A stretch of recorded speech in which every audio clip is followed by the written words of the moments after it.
Hey everyone, welcome to episode 3 of Mustang Garage. Going to be talking today about the journey that has been getting the trunk lid to be finished. I had the original lid wasn't in too bad a shape, but it was rotted out along the bottom of the drip edge where it hangs over in the back of the car. I bought an aftermarket trunk. It was brand new, not a spot of rust on it, and the fit was fairly decent, but I just didn't like it.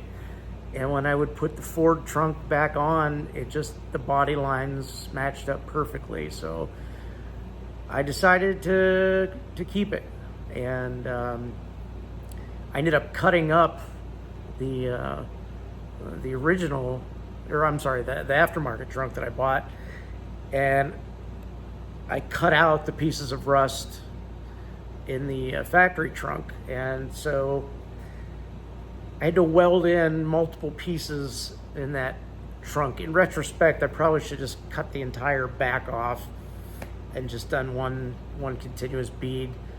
But hey, we learn every day on the Mustang Garage. Bottom line, it's turning out pretty good. So let's get into it. All right, I just hit the trunk lid with some Windex. I'm gonna wipe it down real good, clean as much of the dirt off as I can. See that? And once I'm done doing that, I'm gonna hit it with some wax and grease remover to make sure that the metal is totally clean, and we're gonna shoot some more epoxy primer on it. I did have a brand new trunk, but this is original Ford steel. I wanted to keep as much of the car original as possible. I had to weld on a new back piece across here because it was all rotted out. It's just a thin layer of Bondo to cover up the weld seam. And I spliced in another piece right there, and another piece right there. And there's a couple dents in the top. I got those out as best I could, and put just a skim coat of Bondo over top of that. But I'm gonna finish cleaning this up, hit it with some wax and grease remover, and then shoot it with epoxy primer. There's the first coat of epoxy primer on it. I'm just letting that flash off. It says 30 to 60 minutes, but I'll probably shoot another one as soon as that sheen goes away. A little worried about that right there. I hope those aren't sweat droplets.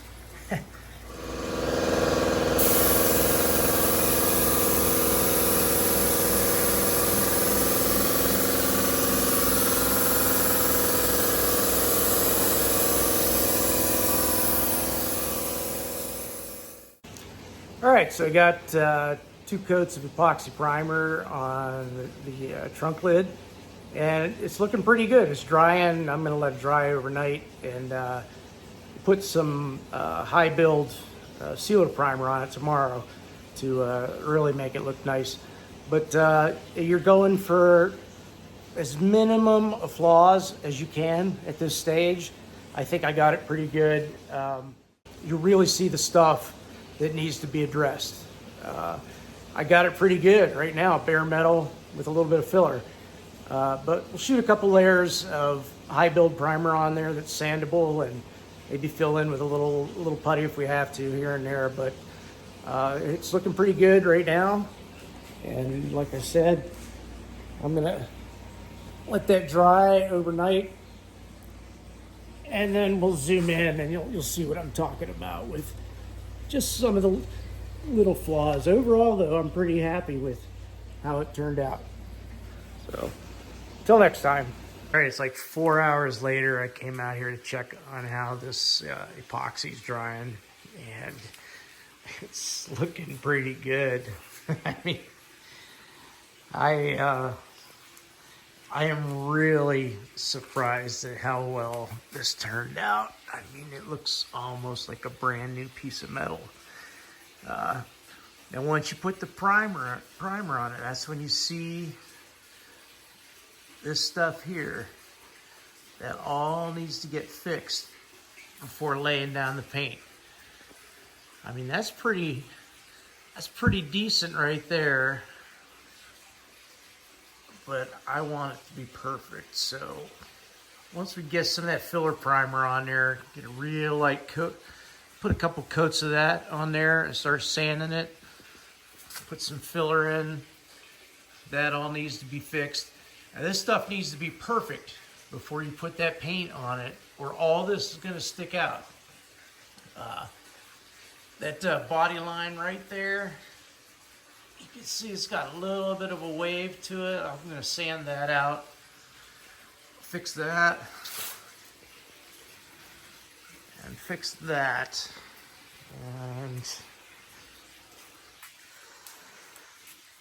let's see.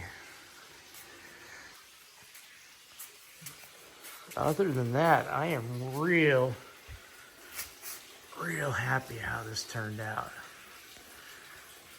It's still drying right there. There was a dent there. There's some Bondo underneath it, so it's still drying at a different rate. But this really turned out nice.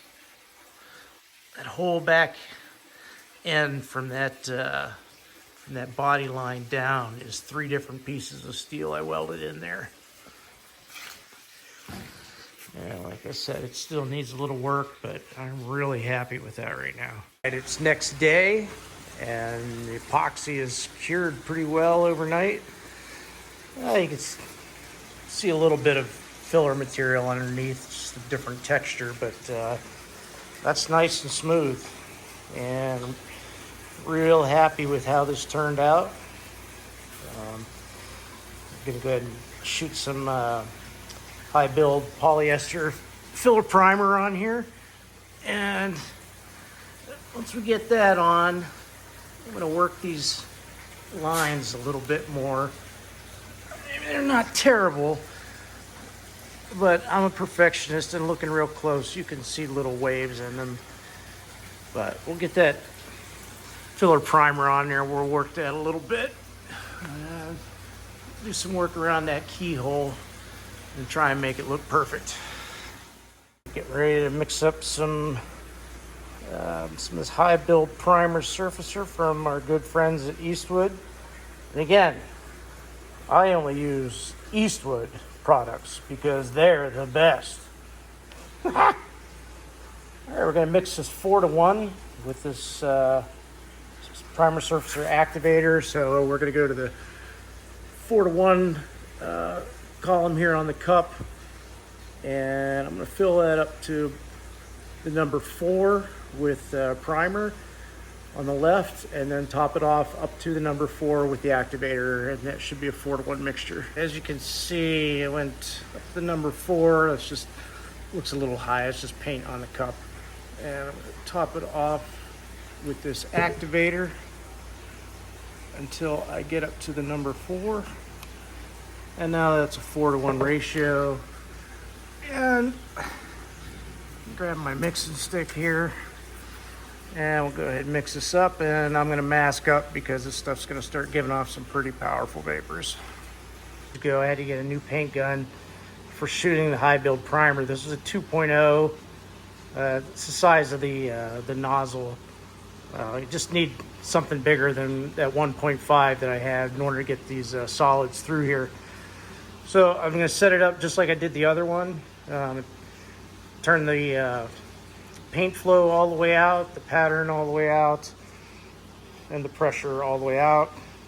I set the gauge for 22 psi while I'm spraying. Let's go ahead and fill this up, and we'll try taking a look at a test pattern on the wall. Yeah, I got pretty lucky on my first try. Like I said, I just backed everything out all the way. And set the gauge up here to 22 psi, and I'm getting a pretty good pattern. So I'm just going to take that and go ahead and start. Let's see if I can get a little more primer to come out. There we go. Back that screw up a little bit, and let's start spraying.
The first coat laid down pretty nice.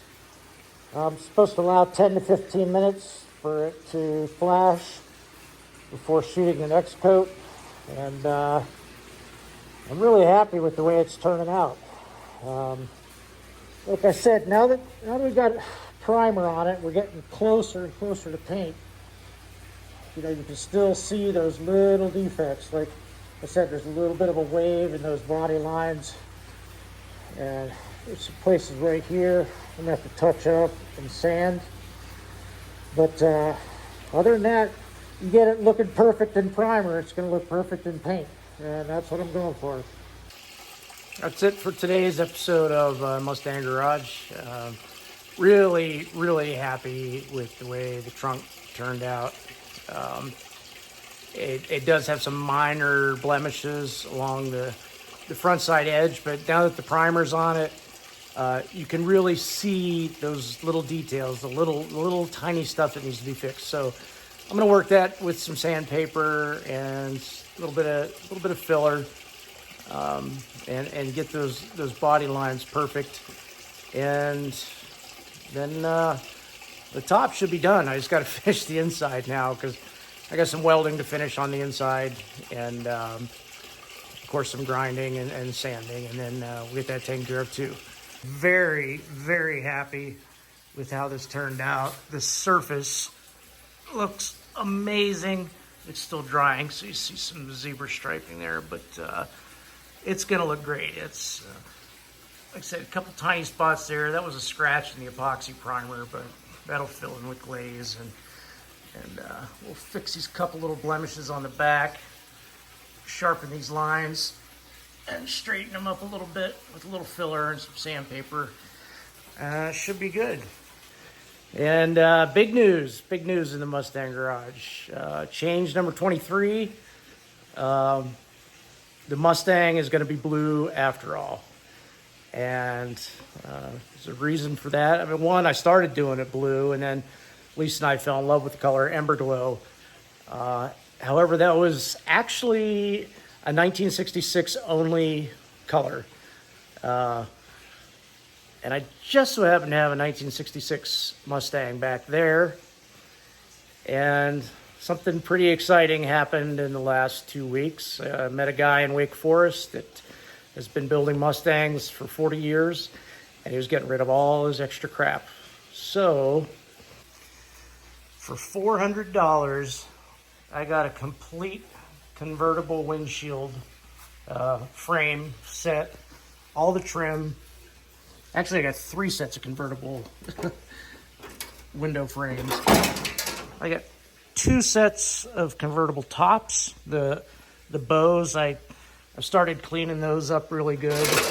And I'm gonna get that front of the car all clean. I'm going to polish that stainless steel, and strip all this rust down here, and paint the dash up nice. And temporarily, that's going to frame my TV over here on the wall in the Mustang garage. And someday, when I get to the 66, that roof is getting cut off, putting a brand new floor pan in the bottom, a full-length convertible floor pan, and all the internal bracing I'm going to weld in, and this car is going to be a convertible. I think it's going to look really cool with that Ember Glow color, a white convertible top, a white boot over top of the top when it's down with that Ember Glow color.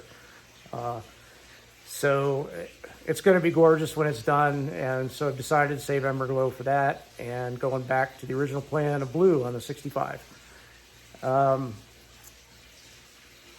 Last time I recorded, I think it was last episode, I don't remember.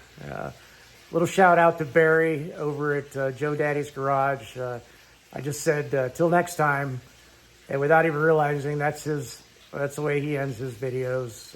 I've watched so much of his stuff. That's Joe Daddy's Garage. Barry over there is a huge wealth of information if you want to restore an old Mustang. So shout out to you, Barry. Thanks for everything you've taught me on my journey along the way. And I'm going to wrap it up. And next thing will be fixing the underside of that trunk and getting it primed and shoot some blue on it, see how it looks. I don't have a cool catchphrase yet for ending the show, so see ya.